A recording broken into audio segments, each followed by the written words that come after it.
Happy birthday. I love you so much. Mahal na mahal ka namin lahat. Alam mo, gumawa pa talaga ako ng sulat. Ayun, ang dami.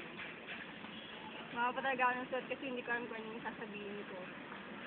Sa totoo lang, hindi ko alam kung ano yung susulat ko kasi sa araw-araw na pag nagkikita tayo, hindi ko alam kung paano ko sasabihin sa'yo. Kaya, pa-HCN ko na lang.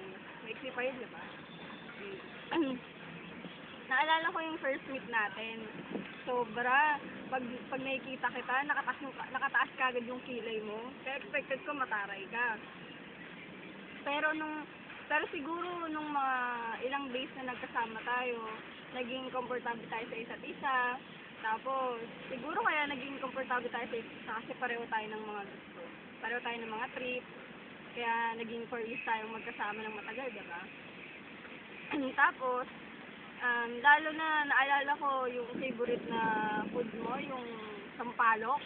Grabe, lagi mo kami kinukulit. Sabi, bili tayong sampalok, kung tayong kantin. Kung tayong kantin, bili tayong sampalok. Yun. And sana makahanap ka ng serious na boyfriend. Hindi naman sa ganun kabili. Pero, wish ko lang na sana makahanap ka talaga ng boyfriend na nag-aalagaan ka. Kahit na hindi naman ganun kabilis na makakahanap, pero try ng try. Hindi naman kaagad ng plan. Tapos,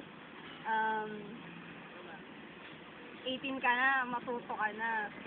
Hindi naman para sa amin yung sinasabi namin sa'yo, kundi para sa iyo. Lalo na pag ako nagsasabi ako sa'yo, sinasabi mo, pinapagalitan na naman kita. Sinasabi ko lang yun kasi gusto ko matuto ka. Lalo na yung mga magulang mo, dahil lagi ka nang pinapangaralan. You know, you have a very lucky girl because,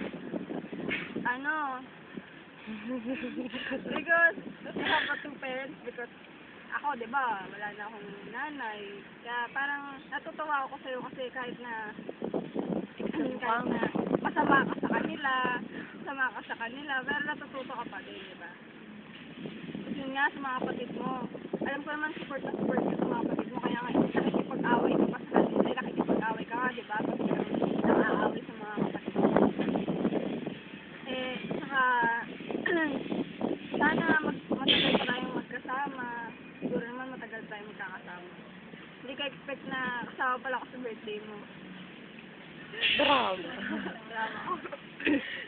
Saka, nandito lang kami ni MJ, ni Aika, ni Regine, saka also si Evelyn, kahit na malayo siya, lagi ka namin susuportahan, huwag ka mag-alala.